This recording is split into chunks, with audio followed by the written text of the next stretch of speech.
everyone, I'm Adam from the Does It Hold Up podcast, here with our Black Panther spoiler review. So if you haven't seen the movie yet, you can check out our spoiler-free review, which we released last Thursday night, right here on the channel. When I first saw this movie, I didn't know what to expect, because I knew everything had changed. And the problem is, the movie tells you everything has changed. It feels like everything has changed. But they did something really cool at the beginning of this movie. Obviously, we have the untimely passing of Chadwick Boseman's death, who was the original Black Panther and very well beloved from all moviegoers. Well, in this movie, they had to find a way to deal with that. So at the beginning, we get this moment of Shuri not being able to cure her brother from an unknown illness, which leads to T'Challa's death. And then this wonderful ceremony and funeral for this character, and it kind of brought me to tears. It's one of the best moments in this entire movie. Then we jump to what seems like an American vessel looking for vibranium in the ocean, and they introduce a new character played by the always wonderful Lake Bell, who they immediately kill off in the most unceremonious of ways. Just the helicopter gets thrown into the ocean by Namor. Very confusing. Wasted such a good actress who can no longer be in the MCU because she was this character and they already killed her off, and it doesn't really make a lot of sense. And now I want to talk about all the characters and their story arcs throughout and what worked and what didn't work in this movie. First up, I'm going to talk about M'Baku, who was played by Winston Duke again, and he felt completely wasted. His character went from they need to hunt down and kill Namor for what he did to he doesn't want war so he can protect the people, and it seemed like a very drastic change. It's almost like the writers didn't know what to do with him, so they just had to make him a foil for whoever was sitting on the throne at the time. Because when the throne of Wakanda said, we don't want to fight, M'Baku said, let's go get him. And then when the throne said, we're going to fight, M'Baku said, he doesn't want to. Very confusing, and he had so much potential to become the new Black Panther, and they didn't even go that route. I'm not going to say who is the new Black Panther yet, because I'm going to get to that later, but they could have done so much with this character, and he just was there so somebody had a character to talk to in certain moments. Completely wasted. Then Everett Ross showed up, along with Dave Fontaine, played by Martin Freeman and Julia Louis-Dreyfus. And oh my God, this is some of the worst stuff I've seen in an MCU movie. It was a complete tonal shift from everything else that was happening around it, and they added nothing to the overall story. You could have removed them completely from this movie, and it would have been exactly the same movie. I'm not sure why they were there. I'm not sure the director knew why they were there. I'm not sure the writers even knew, other than they existed in the MCU, so they had to be included. Up next is Riri Williams, played by Dominique Thorne, who was actually good in her role. She played a really good 19-year-old. She felt realistic. She felt smart. She embodied the character really well. The problem was the character itself was meaningless. She was there so Shuri would have somebody to bounce off of, and she's the MacGuffin so that the Wakandans would fight Namor's tribe. I'm not real sure what she was doing there, and let's not even talk about the Ironheart suit at the end of the movie because it's absolute garbage. It looks terrible, and I'm so glad she left it behind in Wakanda at the end of the movie so that in her Disney Plus show, hopefully she gets a new one, because I don't ever want to see that one again. It just did not work on any level, and what did she add? She literally showed up, was like, hey, don't hurt me, making an Iron Man suit, and now I'm leaving and gonna go have my own show. It felt like she was put there just to promote that she was gonna get her own show and introduce the character so they didn't have to waste a single episode on telling people who she is. It didn't work for me. Up next is Ramonda, played by Angela Bassett, who for me is the second best part of this entire movie.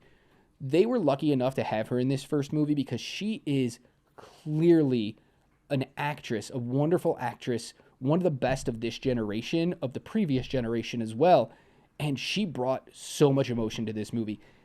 I don't know if it was the character grieving for her son or if it was actually Angela Bassett grieving for Chadwick. That's how real and emotional she felt. You could feel the hurt in everything, and yet she tried to move forward and lead her nation the way she thought she had to, the way her son would want her to.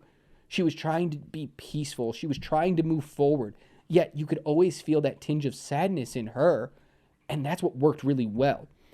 Except they kill her. Halfway through the movie, she dies so that Shuri can take over the throne, and it doesn't really make any sense. There was no emotional weight or impact to the queen's death. It just kind of came and went, and there was no fanfare before or after it, really. It felt unceremonious, which is really odd because the movie started with a great funeral and a great ceremony for somebody, for a character, and then they completely dropped the ball on this one.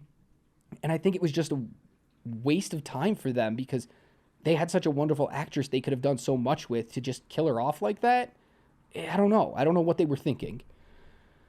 Then we have Nakia, who I think was super underused in this movie. She only shows up so that she can, I don't know, further somebody else's story, kind of continue parts of it, and then she'll disappear for a little bit just to come back later to continue somebody else's story. Now, she gets her big moment in the mid-credit scene, but up till that point, she was superfluous. She didn't matter. She added nothing to the plot overall other than, oh, look, she's here. Can she do something? Great. Okay, she did it. Bye. We'll see you again in a half an hour when we need you. I'm not sure what they were thinking there, and yet Lupita Nyong'o deserves so much better. She was my choice to actually take up the Black Panther mantle because she's clearly a leader. We see that in this movie. We saw it in the last movie. And she's a fighter. We saw that in the last movie, and we see just a glimpse of it in this movie as well. But they didn't do that either. Up next is Okoye, played by Danai Gurira, who probably had the best story in this movie for me. And I don't say that lightly. I understand everybody else's story, but hers was short and so impactful that it left a lasting impression on me. So she's the head of the Special Forces unit in Wakanda, Dora Milaje. And she gets stripped of that title when she goes and can't save Shuri from being kidnapped by the Talakans, who take her back to their world. And then Angela Bassett's Ramonda gets really mad at her and strips her of everything. And it's such an impactful and emotional moment that I thought for sure her comeback was going to be fighting alongside the new Black Panther or regaining her title, regaining her prestige, her destiny to be a protector for Wakanda. And that's not even what they did. They ended up giving her this weird super suit that made her super strong, and it took everything away from her. She is this strong leader, this strong warrior, and yet they put her in a suit so she could compete with other warriors. It made her really weak. It made the Dora Milaje really weak, and that's completely contradictory to what we learned about her in Black Panther 1.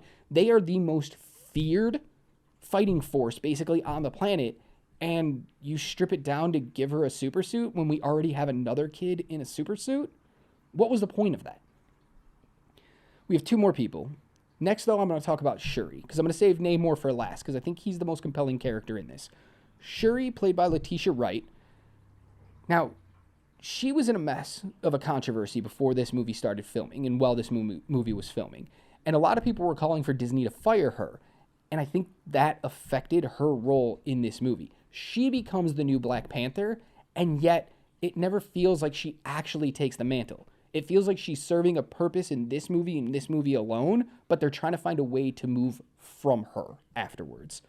Also, Chadwick Boseman's presence looms really large in this movie, across the entire movie, but especially on Shuri. And she can't escape the shadow of her fallen brother. She tries. I just don't think Leticia Wright maybe had it in her to give the performance that was needed. There are moments where I am so connected to her and I feel everything she's feeling. And the next scene, it's so phoned in, like she just couldn't be bothered in that moment. And I understand the grief that the actual person was dealing with and all the stuff outside of that. But you had a job to do, show up, you got to do your job. I don't know if she did fully. And I blame Ryan Coogler for that as well, because I don't think he got on these people as much as he should have. Now, she never felt motivated to become the Black Panther either. It just kind of felt like, well, there's nobody else to do it, so I'm just going to do it. Didn't work for me. They also give her the motivation that she's the reason T'Challa died, because she couldn't figure out how to make a new purple herb to save him from an unknown illness. Now, I get the mirroring there of Chadwick died in real life from an illness. So they killed T'Challa with an illness.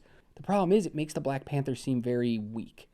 If they would have let him die in battle or let him die in some other way, it would have meant more. Now, they were trying to make it so that Shuri would feel responsible, like she couldn't save him.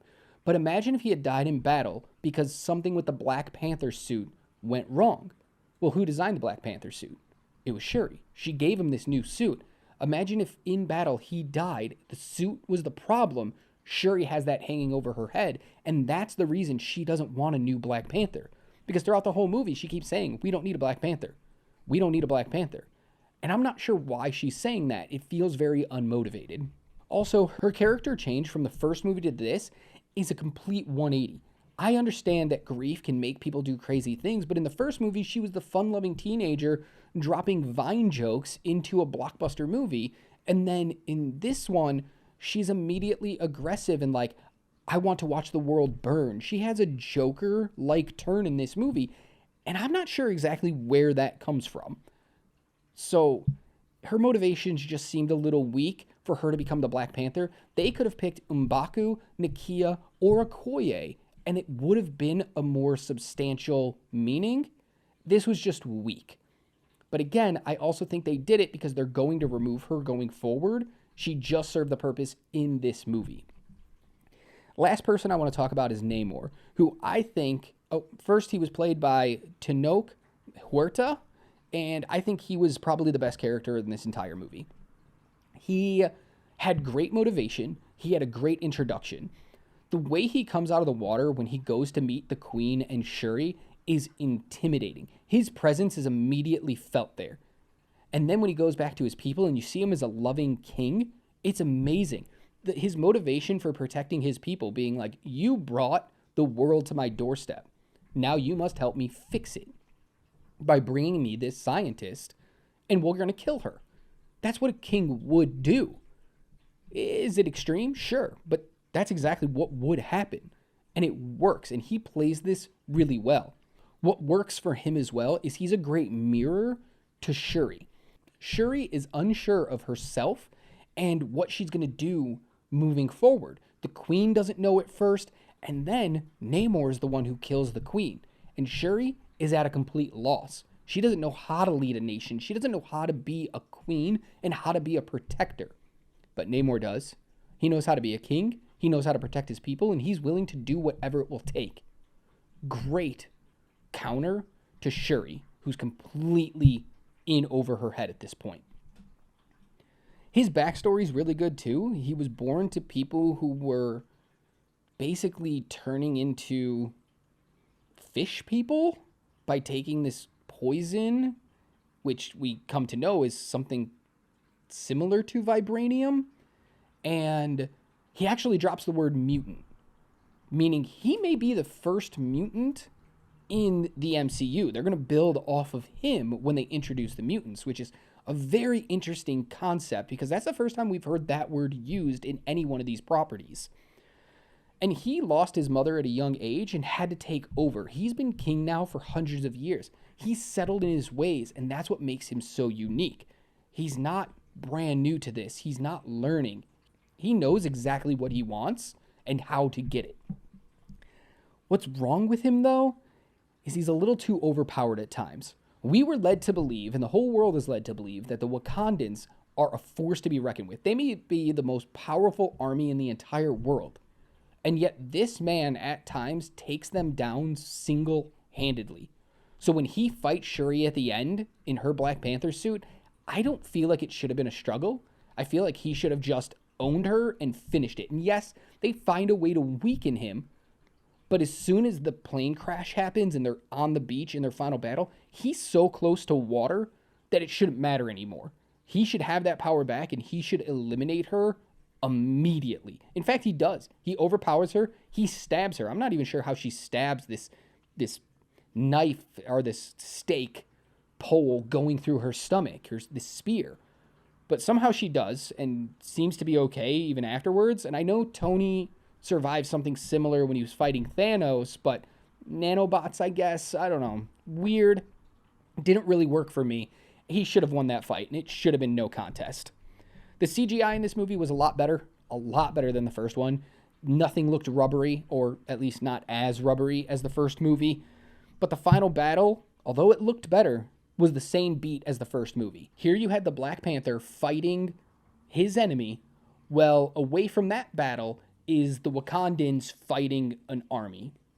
And it was just, come on, guys, we've already seen it. You couldn't come up with something different. I would have taken just the beach fight and not had that other fight going on. Would have made it a lot more compelling. This movie overall felt very rushed. Like Disney said, we understand the passing. We gave you an extra 6 months. Now start work on the movie and get it out there. The problem is they needed more time. Namor was originally going to be, no matter what, he was going to be the villain in this. With Chadwick's T'Challa, anything, he was the villain. But they didn't know how to move forward once Chadwick Boseman died, and it overshadows this movie. You can feel it. And it must have been really hard to make, and I give them credit for just getting something out. But at the same time, it wasn't even a Black Panther movie, because the Black Panther doesn't show up until the last, 25 minutes of a 2.5-hour movie. This was a movie about grief. And it would have been an excellent movie if it wasn't part of the MCU and they weren't having to shove all this other stuff in. I would love to see Ryan Coogler and Leticia Wright and all these people make a movie outside the MCU that deals with losing someone, because it would probably be amazing. But when I go to a superhero MCU movie, I expect something. And this movie just couldn't deliver on that. And that is why this movie only gets a B from me. Let me know in the comments below if you've seen Black Panther already and what you thought of this movie and what you think of this review. Don't forget to like, comment, share, and subscribe. Ring that bell for notifications. And we'll see you on the next one. Until then, keep watching movies.